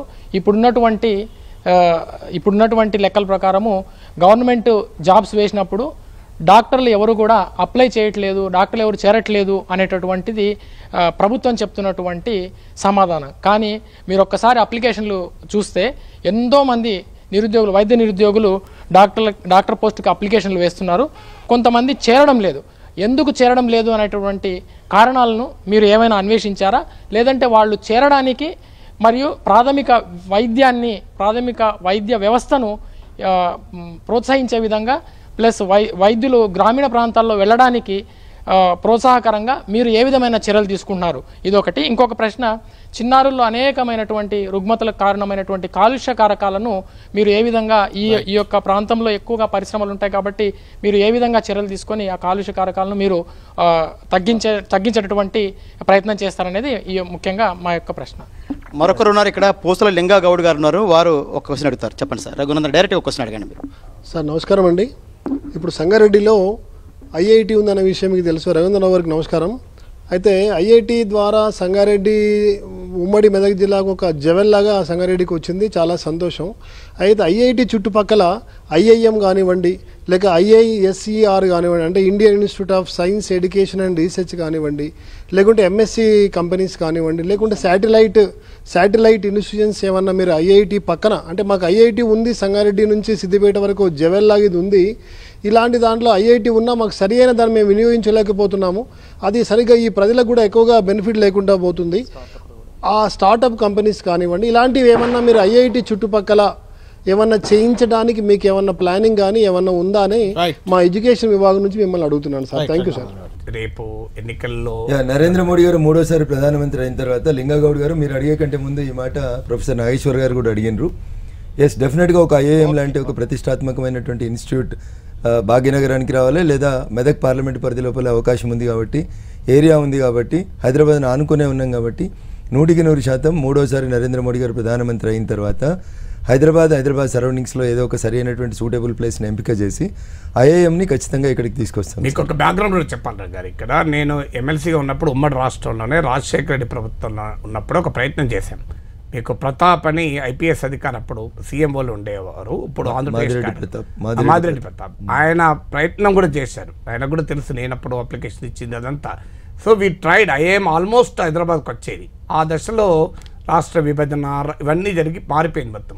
అందువల్ల ఇప్పుడు ప్రయత్నం చేస్తే హైదరాబాద్ ఖచ్చితంగా ఐఏఎం వస్తుంది. I promise you sir, if I will become the member of parliament, కాకపోయినా 100% సార్. భారతీయ జనతా పార్టీ నరేంద్రుడి నాయకత్వంలో 3వసారి ప్రధానమంత్రి అయిన తర్వాత భాగ్యనగరం చుట్టుపక్కల మా మెదక్ లాంటి పార్లమెంట్లోకి ఖచ్చితంగా ఒక ఐఏఎంని ప్రజలందరి డిమాండ్, విఘ్నులందరి డిమాండ్ కాబట్టి ఖచ్చితంగా తీసుకొస్తాం సార్. ఇకపోతే పొల్యూషన్ గురించి నేను పటాన్చెరులో ఉండి ప్రాక్టీస్ స్టార్ట్ చేసినటువంటి తొలి రోజులలోనే పటాన్చెరు పారిశ్రామిక వాడలో ఉన్నటువంటి కాలుష్యాన్ని గుర్తించి అనేక సార్లు సుప్రీంకోర్టుకు ఉత్తరాలు రాసినాం. జడ్జిలను తీసుకొచ్చి, హైకోర్టు జడ్జిలను తీసుకొని వచ్చి సుల్తాన్పూర్లో, పాషమైలారంలో ఫిజికల్గా వాళ్ళు వెరిఫై చేసి క్యాంపులు పెట్టే రీతి లోపల చేసినాం. ఇప్పుడు రింగ్ రోడ్ వచ్చిన తర్వాత రింగ్ రోడ్ లోపల ఉన్నటువంటి కంపెనీస్ అన్నింటినీ రింగ్ రోడ్ బయటికి షిఫ్ట్ చేయడానికి రాష్ట్ర ప్రభుత్వం కేంద్ర ప్రభుత్వాలు కొన్ని ప్రయత్నాలు చేసినాయి. సుజలాం సుఫలాం మలయజ శీతలాం అనే ఈ 3 పదాలకు అర్థం పటాన్చెరులో సంగారెడ్డిలో మారిపోయింది. సుజలం లేదు, నక్కవాగు చచ్చిపోయిందని జస్టిస్ సుదర్శన్ రెడ్డి గారు సుప్రీంకోర్టులో ఒక పిల్ల జడ్జిమెంట్ రాస్తూ నక్కవాగు అని మా పటాన్చెరును ఆనుకొని గోదావరికి ఒక ఉపనది ఉంటుంది, చచ్చిపోయింది అని చెప్పిండ్రు. ఇట్లా చాలా రకాలుగా అక్కడ కాలుష్యం బారిన ఇబ్బందులు వస్తాయి. పోచారంలో ఒక తల్లికి 14 సార్లు అబార్షన్ అయింది నక్కవాగు పక్కన ఉండడం వల్ల, వాళ్ళ ఇంట్లో ఉన్న బోర్ నీళ్ళని వాడుకోవడం వల్ల. అప్పుడు మేము కొట్లాడితే 21 గ్రామాలకి ఉచితమైనటువంటి మంచినీటిని ఇవ్వమని చెప్పి సుప్రీంకోర్టు ఇచ్చిన judgement still it is under force. అట్లా పటాన్చెరు ప్రాంతంలో నేను దాదాపు 1991 నుంచి ఉంటున్నాను కాబట్టి ఆ ప్రాంతంలో కాలుష్యం మీద ఉన్నటువంటి సమస్యల మీద నాకు పూర్తిగా అవగాహన ఉంది. ఖచ్చితంగా డాక్టర్ గారు కోరినట్టు కాలుష్య నివారణ కోసం, ఎయిర్ పొల్యూషన్ తగ్గించడం కోసం అక్కడ ఉన్నటువంటి ఇండస్ట్రీస్ని ఇప్పుడు ఇంకా 6R వస్తుంది, దాన్ని బయటికి షిఫ్ట్ చేయడమా, లేకపోతే ఇతరత్ర కొన్ని కెమికల్ జోన్స్ ఉన్నాయి అక్కడ, ఆ కెమికల్ జోన్స్ పట్ల ఆ కంపెనీల యాజమాన్యాలతోటే ఈటీపీ ప్లాంట్లు పెట్టించి వాటిని ఆ కాలుష్యాన్ని తగ్గించడానికి కావాల్సినటువంటి పనులను చేస్తాం. రెండోది డాక్టర్ గారు ఇంకొక మాట అన్నారు, కాలుష్య తగ్గించడం పరిష్కారం కానీ షిఫ్ట్ చేయడం అంటే అక్కడికి కాలుష్యాన్ని షిఫ్ట్ చేయడమే. సార్ 2 అంశాలు సార్. ఇక్కడ అన్ని కంపెనీలు అన్నీ కూడా ఒకటే దగ్గరికి వచ్చి పెడతా ఉన్నారు సార్. ఇప్పుడు కెమికల్ కంపెనీస్ అక్కడే ఉన్నాయి, సిమెంట్ కంపెనీలు అక్కడే ఉన్నాయి, స్టీల్ కంపెనీలు అక్కడే ఉన్నాయి, పెయింట్ కంపెనీలు అట్లే ఉన్నాయి. సో ఒకదాని నుంచి వచ్చిన కాలుష్యం ఒక రకంగా ఉండలేదు నాగేశ్వర్ గారు. సో జోన్స్ డివైడ్ చేసి స్టీల్ ఒక సైడు, సిమెంట్ ఒక సైడు, కెమికల్ ఇండస్ట్రీస్ ఒక సైడ్ తీసుకపోతే అక్కడ పెట్టేటువంటి కామన్ ఎఫ్లూయెంట్ ట్రీట్మెంట్ ప్లాంట్ అనేది కొంచెం ఎఫిషియెంట్గా పనిచేస్తుంది. మేము కొట్లాడి పోచారం దగ్గర ఒక కామన్ ఈటీపీ సిఈటీపీ పెట్టించాం సార్ పోచారం పక్కన. It is not working because different kinds of the pollutants are coming. అప్పుడు మేము దాని మీద స్టడీ చేపిస్తే వాళ్ళు చెప్పింది ఏంటంటే ఈ కెమికల్స్లో వస్తున్న ఈ వ్యర్థాలు ఏవైతున్నాయో వాటిని కూడా మీరు డివైడ్ చేసి రకరకాలుగా చేయాల్సినటువంటి అంశం ఉందన్నారు. పొల్యూషన్ మీద దాదాపు 2 దశాబ్దాలుగా ఆ ప్రాంతాల నుండి కొట్లాడినటువంటి వ్యక్తిగా ఖచ్చితంగా మారుస్తారు. రెండోది వారు వైద్యుల రిక్రూట్మెంట్ విషయంలో చెప్పినారు. నాకంటే ఎక్కువ వారికే తెలుసు డాక్టర్ గారికి. గవర్నమెంట్ జీతం ఇస్తూ ఉన్నప్పటికీ కూడా మండల స్థాయిలో లేదా గ్రామీణ ప్రాంతాల్లో ఉండేటువంటి ఫెసిలిటీస్ డాక్టర్లకు సరిపోయేంత ఉండట్లేదు. కాబట్టి చాలామంది డాక్టర్లు మండల కేంద్రాలకు వచ్చి పనిచేయడానికి ఇంట్రెస్ట్ చూపిస్తలేరు. వేతనం పెంచితే వస్తారా, మండలాలలో ఇంకేమైనా వాళ్ళకి ఇన్ఫ్రాస్ట్రక్చర్ పెంచాల్సిన అవసరం ఉందా? It is a long run study sir. ఒకటే రోజులో నేనేదో ఈరోజు చెప్పి రేపేదో అయిపోతుందని చెప్పలేను. బట్ కేంద్ర ప్రభుత్వం ఒక పాలసీ తీసుకుంది డాక్టర్ గారు. ప్రతి జిల్లా కేంద్రానికి ఒక మెడికల్ కాలేజీని ఇస్తే దానికి అనుబంధంగా ఒక వైద్య హాస్పిటల్ వస్తుంది. ఆ హాస్పిటల్ రావడం వల్ల ట్రీట్మెంట్ ఫెసిలిటీస్ పెరుగుతాయి, సూపర్ స్పెషలైజ్డ్ డాక్టర్స్ అక్కడ వస్తారనేటువంటి ఒక ఆలోచనలో భాగంగానే కేంద్ర కేబినెట్ దేశంలో ఉన్న ప్రతి జిల్లాకి ఒక మెడికల్ కాలేజ్ ఇవ్వాలనేటువంటి ఒక నిర్ణయాన్ని తీసుకుంది. ఆ దిశగా ఖచ్చితంగా ఎడ్యుకేషన్ అండ్ హెల్త్ పరంగా భారత ప్రభుత్వం ఖచ్చితంగా ఇంకా మెరుగైనటువంటి వసతులు కల్పించేందుకు ప్రయత్నం చేస్తాం. రూరల్ రిక్రూట్మెంట్లో వైద్యుల అవసరాలు ఏందనేది మీ ఐఎంఏతో చర్చించిన తర్వాత మీ అవసరాలకు అనుగుణంగా రిక్రూట్మెంట్లో మార్పులు వచ్చేలా చూస్తాం. అంటే జనరల్గా దానికి ఒకటి ఏంటంటే ప్రైవేటు ప్రాక్టీసు, ప్రభుత్వ ఉద్యోగం ఈ రెండు కూడా కావాలని సరి అయిన వసతులు ఇచ్చి ప్రైవేట్ ప్రాక్టీస్కి వెళ్లకుండా వాళ్ళకి కావాల్సినంత జీతం మనం ప్రొవైడ్ చేయగలిగే పరిస్థితి ఉంటే డాక్టర్లు ఎందుకు పోతారు? 10 to 5 ప్రాక్టీస్ చేసుకుని ఊరుకోవచ్చు. నెక్స్ట్ మనతో పాటు ఇక్కడ సోషల్ యాక్టివిస్ట్ బంగారు కృష్ణ ఉన్నారు. బంగారు కృష్ణ అడిగి మరొక ప్రశ్న తీసుకునే ప్రయత్నం చేద్దాం. చెప్పండి కృష్ణ, ఏం ప్రశ్న అడగలుగుతున్నారు? రఘునందన్ గారు డైరెక్ట్ అడగండి. సార్ నమస్కారం సార్. సార్ సంగారెడ్డి జిల్లా కేంద్రంలో అతిపెద్ద ఫల పరిశోధన కేంద్రం ఉంది. దేశంలోనే 2వ అతిపెద్ద ఫల పరిశోధన కేంద్రం ఉంది. ఈ కేంద్రానికి ప్రభుత్వం నుండి సరిగా నిధులు లేవు. ఈ నిధులు లేకపోవడం వల్ల అక్కడ ఉన్నటువంటి సైంటిస్టులు వాళ్ళు ఇట్లాంటి పరిశోధన చేయకుండా వాళ్ళు కార్యాలయానికే పరిమితమై క్లర్క్ పని చేసుకోవాల్సిన పరిస్థితి ఉంది. అదేవిధంగా ఫల పరిశోధన కేంద్రం యొక్క స్థలం పూర్తిగా ఆక్రమణకు గురవుతుంది. దాని చుట్టూ కాంపౌండ్ వాల్ కూడా లేదు. కాబట్టి దీన్ని అభివృద్ధి కోసం మీరు ఏ రకమైన చర్యలు తీసుకుంటారని చెప్పి మేము అడుగుతున్నాం సార్. ఇది బంగారు కృష్ణ అడుగుతున్నది. అంటే దేశంలోనే అతిపెద్ద రెండోది. నెక్స్ట్ క్వశ్చన్ మనం అన్వర్ భాయ్ ఏమన్నా అడగదలుచుకున్నారు మీరు? క్వశ్చన్ రఘునందన్ గారు. नमस्ते साहब। संगारेड्डी और ज़िले संगारेड्डी में जो तालाब हैं और ख़ासकर जो बस्तियों को लगे हुए तालाब हैं उन पे जो इंक्रोचमेंट हो रहे हैं उसके लिए गवर्नमेंट सीरियस नहीं है। ज़रा उस बारे में आप कोशिश कीजिए कि तालाब ही रहे और इंक्रोचमेंट ना हो। మరొకరు ప్రశ్న అడిగే ప్రయత్నం చేద్దాం సార్. మెదక్ పార్లమెంటు పరిధిలో కార్మికులు అనేక మంది ఇక్కడ నివసిస్తూ ఉంటారు. ఇట్లనే అనేక మన సెగ్మెంట్లో ఎక్కువ పరిశ్రమలు ఉన్నాయి. ఈ పరిశ్రమల కార్మికులకు 4 లేబర్ కోడ్ల వల్ల చాలా ఇబ్బందిగా ఉంటుంది.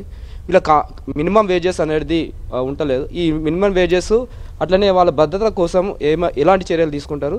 ఆల్రెడీ రియాక్టర్లు పోయి చాలామంది చనిపోవడం అని జరుగుతూ ఉంది. వారి పట్ల అట్లనే కంపెనీల పట్ల మీ వైఖరి ఎలా ఉంటుంది అనేది చెప్పండి సార్. మరో ప్రశ్న తీసుకునే ప్రయత్నం చేద్దాం. చెప్పండి. ఒకటి సంచార జాతులో రెనెక్కా కమిషన్ ఇప్పటివరకు అమలు కాలేదు, సెంట్రల్ గవర్నమెంటే చేయాల్సిందే. ఇంకో రెనెక్కా కమిషన్ బాలకృష్ణ రెనాకే అని చెప్పేసి, తర్వాత బీజేపీ గవర్నమెంట్ వచ్చినాక దాత హితాయుతుల కమిషన్ ఒకటి వేశారు, అది కూడా రాలేదు. ఈ 2 క్లాసులు నామినటిక్స్ ఉన్నారా లేదా, గుర్తించారా లేదా అని ఇప్పటికీ మాకు డౌటే. ఎందుకంటే మేము డిమాండ్ చేసేది, న్యాచురల్గా అయితే మేము డిమాండ్ చేసేది ఏంటంటే మాకు ఎస్సీ ఎస్టీస్కి ఇచ్చినట్టు ఒక షెడ్యూల్ ఇవ్వండి అని చెప్పేసి. షెడ్యూల్ ఇస్తేనే మేము ఇంతవరకు అసలు సమాజంలో ఇన్వాల్వ్మెంట్ కానీ సెక్షన్ ఏమైనా ఉందంటే నంబర్స్. సో మొత్తం భారతదేశ వ్యాప్తంగా 1235 క్యాస్టులు ఉన్నాయి. సబ్ క్యాస్టులు మళ్ళీ వేరు, ఒక మొత్తంగా 5-6 ఉండొచ్చు అనేది నా అభిప్రాయం. ఇంకోటి చిన్న అంటే చారిత్రకమైన విషయాలను కూడా లబ్ధి జరుగుతున్న వాటిని సురక్షితంగా పెట్టే ఇది లేదు. మొన్ననే కిషన్ రెడ్డి గారు మన సాలార్జంగ్ మ్యూజియంలో శాసనాలు చేశారు, కానీ మెదక్ సంగారెడ్డి జిల్లాలో ఉన్న శాసనాలు ఒక్కటి కూడా ఇప్పటి డిస్టర్బ్ కాకుండా ఎక్కడుండి అక్కడ పడి ఉన్నాయి. వాటిని మీరేమన్నా ఇది చేస్తారా? అంటే ఒక ప్రదేశం యొక్క చారిత్రకత ఆ ప్రజల యొక్క జీవన విధానాన్ని తెలియజేస్తుంది కాబట్టి మీరు ఎంతవరకు దాన్ని చేస్తారు? మరొకరు ఉన్నారు, ఒక్క క్వశ్చన్ తీసుకునే ప్రయత్నం చేద్దాం. జోగినాథ్ గారు చెప్పండి, మీరు మీ ప్రశ్న చెప్పండి, ఒక్కసారి సూటిగా చెప్పండి. నా పేరు గంగా జోగినాథ్ అండి. నేను రైల్వే సాధన కమిటీ పటాన్చెరు నుంచి సంగారెడ్డి జోగుపేట్ మెదక్ వరకు 22 సంవత్సరాల నుంచి పోరాటం చేస్తున్నామండి రఘునందన్ రావు గారు. ఇప్పుడు మీరు గెలిచినట్టయితే ఎక్కువ మీకు శ్రమ లేకుండా ఆల్రెడీ సర్వే జరిగిపోయింది. పటాన్చెరు నుంచి రైల్వే లైన్ రావాలంటే రాదండి. నేను రైల్వే డిపార్ట్మెంట్ వాళ్ళతో కోఆర్డినేషన్ చేసి ఇప్పుడు వట్టి నాగులపల్లి, ఇంద్రకరణ్, సంగారెడ్డి, చక్రాల్, చౌటకూర్, దుంపలకుంట, గనాపూర్, మెదక్, అక్కనపేట్ నుండి Nanded, Nagpur, Delhi north to south link ఇది 95 కిలోమీటర్లు అండి. 1744 కోట్లండి. ఇప్పుడు 1800 కోట్లు అవుతుంది. ఆల్రెడీ ప్రైమ్ మినిస్టర్ గారు రైల్వే డిపార్ట్మెంట్కి చెప్పి ఉన్నారు, మీరు గెలిచినట్టయితే ఎక్కువ మీకు ఏం శ్రమ లేదు, నా దగ్గర 2 పేపర్స్ ఉన్నాయి. ఈ ఒక్క railway line north to south link, ఒక్క నిమిషం ఎక్కువ టైం తీసుకుంటానండి. నారాయణఖేడ్, జోగుపేట్, సంగారెడ్డి, సదాసుపేట్ సుమారుగా 50,000 మంది హైదరాబాద్ పోతుంటారు వస్తుంటారండి. ఈ నేషనల్ హైవే వల్ల ప్రతి ఒక్క వ్యక్తికి కోట్ల రూపాయల సంపాదన జరిగింది, కార్లు ఎక్కువైపోయినాయి. ఈ రైల్వే లైన్ వచ్చినట్టయితే నార్త్ టు సౌత్ ఈ యొక్క రైల్వే లైన్ తప్పకుండా ఈ ఫైల్ రైల్వే డిపార్ట్మెంట్లో ప్రైమ్ మినిస్టర్ గారు కూడా ఓకే చేయమని చెప్పడం జరిగింది. ఏమి చేసే అవసరం లేదు. మీరు రైల్వే మినిస్టర్ ఆయన ప్రైమ్ మినిస్టర్ గారికి ఒక లెటర్ ఇస్తే రైల్వే లైన్ శాంక్షన్ అవుతుంది. ఒక 1 year land acquisition, 5 years line వస్తుందండి. 95 కిలోమీటర్స్ చేసినట్టయితే ఒక మాంజీరా ఎక్స్ప్రెస్ మన ప్రాంతానికి వస్తుందని ఆశిస్తున్నాం. రైట్, చాలా interesting point. Thank you Jagannath garu. కానీ వారే కన్క్లూజన్లో చెప్పినారు. మోడీ గారు ఆల్రెడీ సర్వేకి ఆర్డర్ ఇచ్చారు, సర్వే పూర్తయింది. ఆ ప్రాజెక్ట్ ఎన్నికల వల్ల ఆగింది, తర్వాత పూర్తవుతుంది. 1980లో ఇందిరాగాంధీ గారు గెలిచినప్పుడు మెదక్కి రైలు అనేటువంటి ఒక ఆలోచన చెప్పడం జరిగింది. కానీ అది మొన్న 2022లో మెదక్లో రైల్వే స్టేషన్ పూర్తి చేసి కిషన్ రెడ్డి గారు అక్కడికి ఫిజికల్గా వచ్చి ఆ రైల్వే స్టేషన్ ఓపెన్ చేసినాం. మనోహరాబాద్ నుంచి సిద్దిపేట, గజ్వేల్, కొత్తపల్లి, మనోహరాబాద్ దాకా పోతున్నటువంటి రైల్వే లైన్ పెద్దపల్లి దాకా పోల్సిందని కూడా స్టార్ట్ చేసింది నరేంద్ర మోడీ గారి ప్రభుత్వమే. 2016లో మిషన్ భగీరథ కోసం వచ్చినప్పుడు స్టార్ట్ చేసినారు. గజ్వేల్, సిద్దిపేట దాకా అయిపోయింది. Now the work is under progress. వారు కోరుకున్నట్టు పటాన్చెరు దాకా రైల్వే స్టేషన్ కట్టి పట్టాలు వేయడం జరిగింది కళ్యాణ్ గారు. కానీ దురదృష్టం ఏంటంటే ఇక్రిసైడ్ దాకా పట్టాలు ఉన్నాయి, పటాన్చెరు దాకా ఉన్న పట్టాలు పోయినాయి, రైల్వే స్టేషన్ రేకులు కూడా పోయినాయి.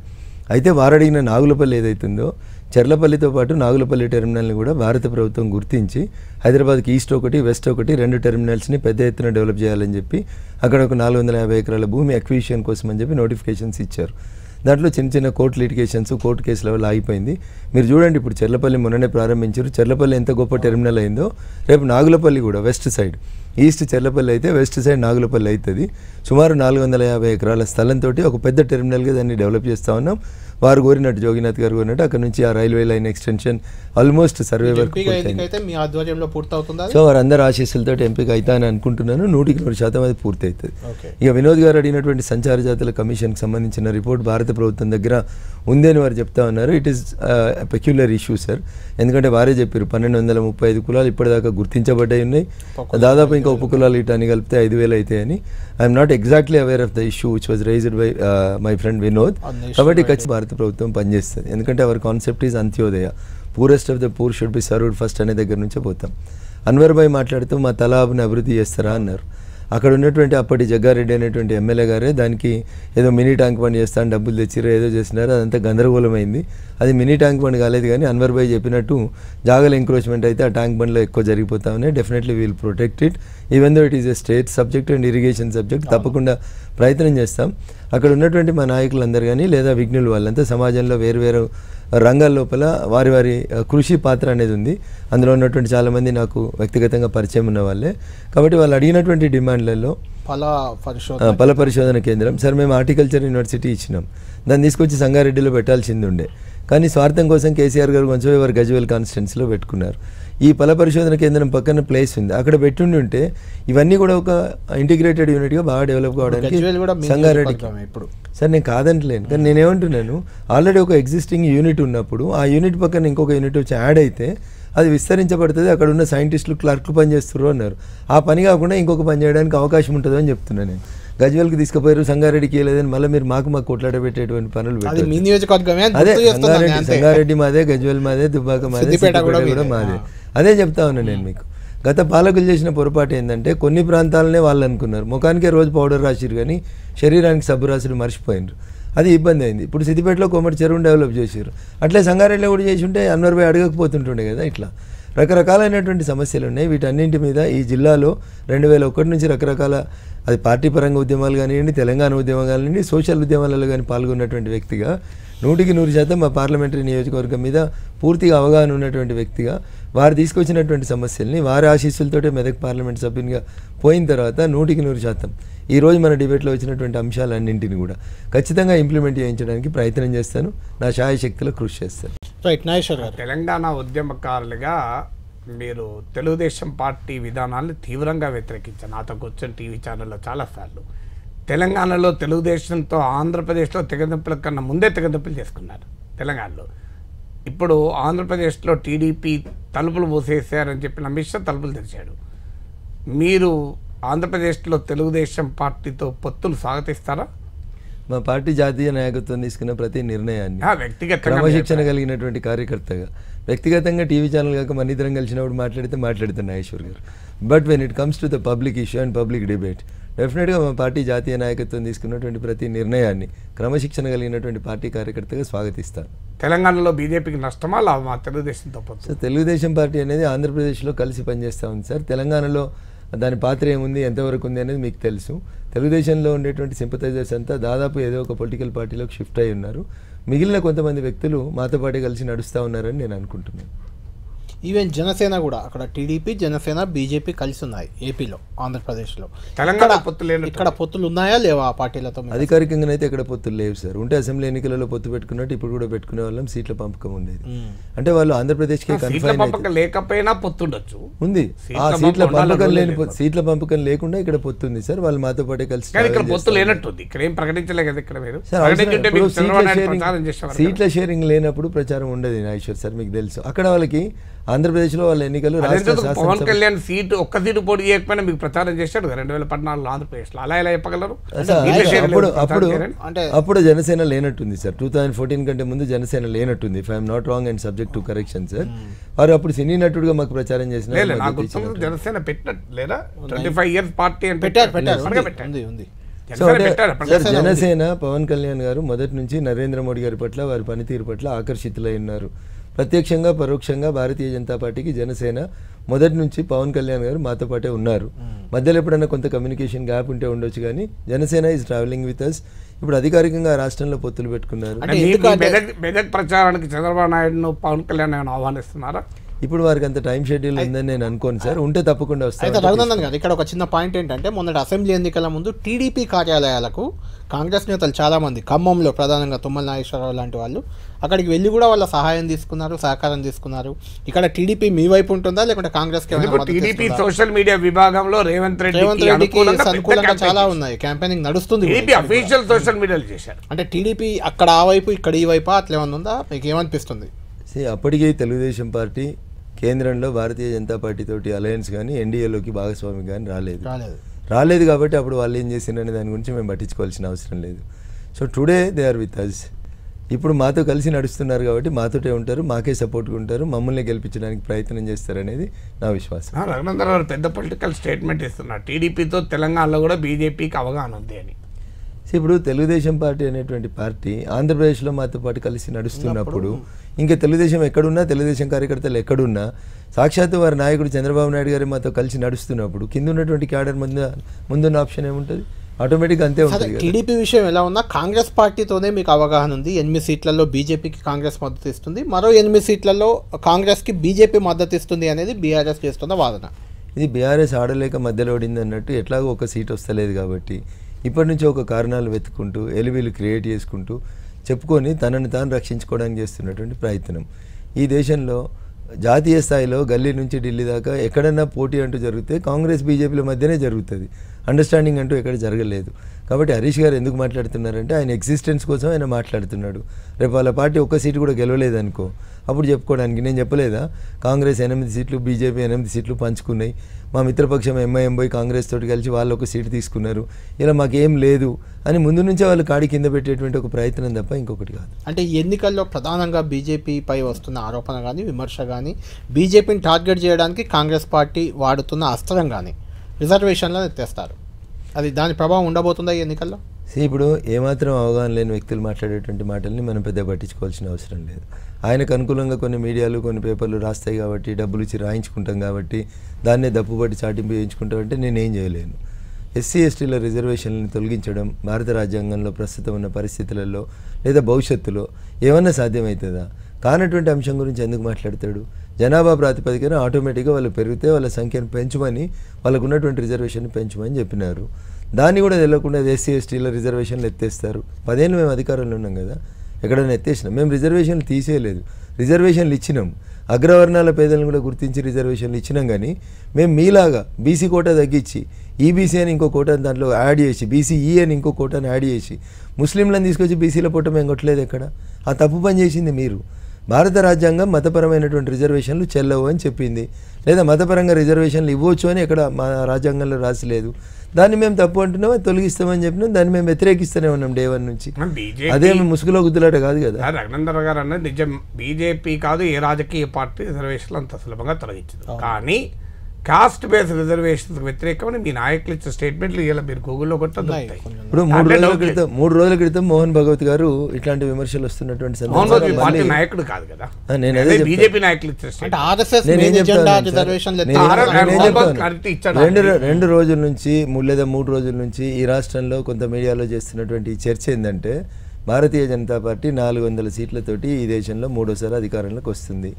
తెలంగాణలో కూడా సింగిల్ లార్జెస్ట్ పార్టీగా భారతీయ జనతా పార్టీ ఉండబోతుంది. కాబట్టి భారతీయ జనతా పార్టీ ఎగ్జిస్టెన్స్ని ఇష్టపడిన వాళ్ళందరూ కూడా ఒక ప్లాట్ఫామ్ మీదకి వచ్చి ఉద్దేశపూర్వకంగా చేస్తున్నటువంటి బదనాం, అంతకుమించి ఏం లేదు, ఏం జరగదు. నరేంద్ర మోడీ గారే చాలా స్పష్టంగా జైరాబాద్ బహిరంగ సభలో మొన్న చెప్పిండ్రు, అంతకుముందు కూడా చాలా సందర్భాల లోపల వారు చెప్పినారు. డాక్టర్ బిఆర్ అంబేద్కర్ తిరిగి పుట్టి వస్తే కూడా భారత రాజ్యాంగాన్ని రద్దు చేయడం కానీ ఇట్లాంటి తప్పుడు ఆరోపణలు కానీ జరగవు అని చెప్పినారు. మీరు ఇప్పుడు ఎకనామికల్లీ వీకర్ సెక్టర్ రిజర్వేషన్లు తెచ్చారు, కరెక్ట్. తెలంగాణలో నాకు తెలిసినంత వరకు అగ్రకులాలు 10%, 15% ఇచ్చి ఉంటారు. 10%లో ఉన్న పేదలకు 10% రిజర్వేషన్లు ఇచ్చారు, సంతోషం. కానీ 54% తెలంగాణలో బీసీలకు మాత్రం 20% రిజర్వేషన్లు. అంటే బీసీలకేమో జనాభాలో దామాషగా రిజర్వేషన్లు లేవు. అది మీకు కూడా తెలిసి ఇందిరా సహాని కేసులోనే ప్రపోర్షనేట్ కాదు, అడిక్వేట్ మాత్రమే సుప్రీంకోర్టు చెప్పింది. అగ్రకులాలకు వచ్చే వరకు 10% ఉన్న జనాభాలో ఉన్న పేదలకు 10% రిజర్వేషన్ ఇచ్చారు, 54% ఉన్న బీసీలకు 20% ఇచ్చారు. ఇది డిస్క్రిపెన్సీ కాదు. ఒక లాయర్గా ఏమంటారు? సో పగోని పంచాంగం చెప్పమంటే ప్రతి దాంట్లో ఒక ఇది ఉంటుంది, పగటీలు చచ్చిపోతామని చెప్పినట్టు. నాగేశ్వర్ సార్ ఏమంటున్నారు, తెలంగాణలో 10-15% ఉంటారు అన్నారు. తెలంగాణ దృష్టిలో పెట్టుకొని తేలే ఈడబ్ల్యూఎస్ రిజర్వేషన్స్ ఒక తెలంగాణ కోసం ఇచ్చినాయి కాదు. తెలంగాణ అమలు అవసరం లేదా ఈడబ్ల్యూఎస్ రిజర్వేషన్? 100% అమలు చేయాలి. భారతదేశంలో వచ్చిన సార్ నేనేమంటున్నాను, ఈడబ్ల్యూఎస్ చట్టం తెలంగాణ కోసం తీసుకురాలేదు. ఈ దేశంలో ఉన్నటువంటి అగ్రవర్ణాల పేదల కోసం తెచ్చిన చట్టాన్ని మీరు మీ ఏరియా కన్ఫైన్ చేసో మా ఏరియా కన్ఫైన్ చేసి మాట్లాడడం కరెక్ట్ కాదు. ఎస్, బీసీలకు 27% రిజర్వేషన్ ఉంటే దాంట్లో 5% రిజర్వేషన్ని మీరు ముస్లింలకు ఇచ్చిన రోజు ఎందుకు వ్యతిరేకించలేదు? నేను నాకున్నంత వరకు మీరు వ్యతిరేకించుంటే నేను స్వాగతిస్తాను. రైట్ సార్, రిజర్వేషన్ ఇవ్వడం రాజ్యాంగ విరుద్ధము. చెప్పాను గతంలో, దాన్ని నేను కూడా స్వాగతిస్తాను. నేను వారి మాటలు వినుండలేదు. తప్పకుండా వారు అట్లా చెప్పుంటే దాన్ని స్వాగతించాల్సిందే. ఎందుకంటే డాక్టర్ బిఆర్ అంబేద్కర్ గారు రాసిన రాజ్యాంగంలో ఎక్కడ కూడా అట్లాంటి అంశాలు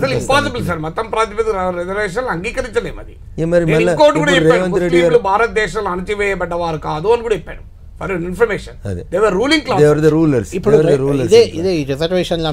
ఈ విషయం ఇప్పుడు తెలంగాణ కాదు, భారతదేశంలో అగ్రకులాలు ఎంతమంది ఉంటారు? 15% ఉంటారు. వారిలో ఉన్న పేదలు ఎంతమంది ఉంటారు? 5% ఉంటారు. 5% 10% రిజర్వేషన్లు ఇచ్చారు. 54% 52% ఉన్న బీసీలకు 27% ఇచ్చారు. ఎలా కరెక్ట్ అవుతుంది? నాగేశ్వర్ గారు, నేనేమంటున్నానంటే టెక్నికల్గా మీరు 10% ఉన్నారు, 10లో 5% మీరు పేదోళ్ళు ఉంటారు, వాళ్ళకి రిజర్వేషన్స్ ఇచ్చినారని చెప్పినారు. భారత పార్లమెంట్లో సుదీర్ఘమైన చర్చ జరిగిన తర్వాతనే ఆ బిల్లు ఆమోదం పొందింది.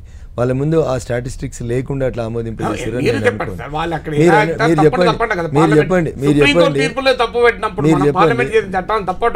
మీరు చెప్పండి 27% ఉన్న రిజర్వేషన్ పెంచమని అడగండి, అది న్యాయం. జనాభా ప్రాతిపదికన కాదు, అడెక్వేట్గా ఉన్నటువంటి వాళ్ళకి అవసరాలను బట్టి పెంచండి అని మీరు ఇంకొక మాట అన్నారు. సుప్రీంకోర్టు ఇందిరా సహాని కేసులో చెప్పిందని మీరు దేనికి కట్టుబడి చాలా సందర్భాల్లో అగ్రకులాల్లో ఉన్న పేదలు 10% కూడా ఉండరు, కానీ వాళ్ళ 10% రిజర్వేషన్ మీ ప్రభుత్వం ఇచ్చింది. మరి బీసీలు 52% ఉన్న బీసీలకు 27% ఇచ్చారు కదా. మేము ఇవ్వలేదు కదా. ఎవరిచ్చినా మీ ప్రభుత్వంలో అదే కదా, మొదటి నుంచి అమలు అవుతున్నటువంటి రిజర్వేషన్. రఘునందన్ రావు దీన్ని సమర్థిస్తారా? ఒక నిమిషం సార్, 55% ఇవ్వాలని డిమాండ్ చేస్తారు. రేపు నేను గెలిచిపోయిన తర్వాత డిమాండ్ చేస్తాను. ఎవరు ఎంత ఉంటే అంత వాళ్ళకి ప్రభుత్వ విధానం, మీ పార్టీ విధానానికి వ్యతిరేకం కదా. అడుగుతాను 50% మించకూడదు. అదే సుప్రీంకోర్టు మళ్ళీ 70% ఇయ్యరు, 80% ఇయ్యరు అని తమిళనాడు చెప్పింది, కర్ణాటకలో చెప్పింది. అందుకనే చెప్తా ఉన్నాను కదా సార్, నేను అందుకనే చెప్తా ఉన్నాను. ఇప్పుడు రిజర్వేషన్ల మీద చర్చ జరగడానికి this is not the right area, right time also sir. రిజర్వేషన్ల గురించి భారతీయ జనతా పార్టీ, మా పార్టీ నాయకులు, గౌరవ ప్రధానమంత్రి నరేంద్ర మోడీ గారు క్రిస్టల్ క్లియర్గా చెప్పిండ్రు. భారత రాజ్యాంగాన్ని మార్చడం కానీ, రిజర్వేషన్స్ ఎత్తేసినటువంటి అంశం కానీ ఏం చేతగాక 40 సీట్లు కూడా రావన్న బాధతోటి, దుగ్ధతోటి వీళ్ళు మా మీద జరుగుతున్నటువంటి బురద తప్ప ఏం కాదు. వాళ్ళు ఎంత జల్లినా జనం మా వైపు. కాంగ్రెస్ పార్టీ మేము అధికారంలోకి వస్తే 50% పరిమితిని ఎత్తివేస్తామంటారు. బీజేపీ విధానం ఏంటి? కాంగ్రెస్ పార్టీ పొరపాటున కూడా ఈ దేశంలో అధికారంలోకి రాదు, కాబట్టి అధికారంలోకి రాదు కాబట్టి ఏదైనా మాట్లాడతామని మాట్లాడతారు. ముందు అది సుప్రీంకోర్టులో ఒక పిటిషన్ పెండింగ్ ఉంది నాగేశ్వర్ సార్, దాన్ని భారత ప్రభుత్వం ఆర్గ్యూ చేస్తూ ఉంది. We will obey the orders of the honourable supreme court. Right, Raghunandan గారు ఫైనల్గా కంక్లూడ్ చేద్దాం. తెలంగాణలో ఏ పార్టీకి ఎన్ని సీట్లు వస్తాయి మీ అంచనా ఏంటి? మెదక్లో మీకు సెకండ్ పొజిషన్లో ఉండేది ఎవరు? మాకు 17 సీట్లు వస్తాయి సార్. 17 సంపూర్ణంగా మేము విశ్వసిస్తా ఉన్నాం. మాకు 17 సీట్లు వస్తాయి. అంటే దానికి ఏంటి మోడీ ఫ్యాక్టర్ ఒకటేనా కారణం? ఇప్పుడు కాంగ్రెస్ పార్టీ అధికారంలోకి రావడానికి నోటికి ఏమొస్తే చెప్పింది. 2000 పింఛన్ని 4000 చేస్తా అన్నారు.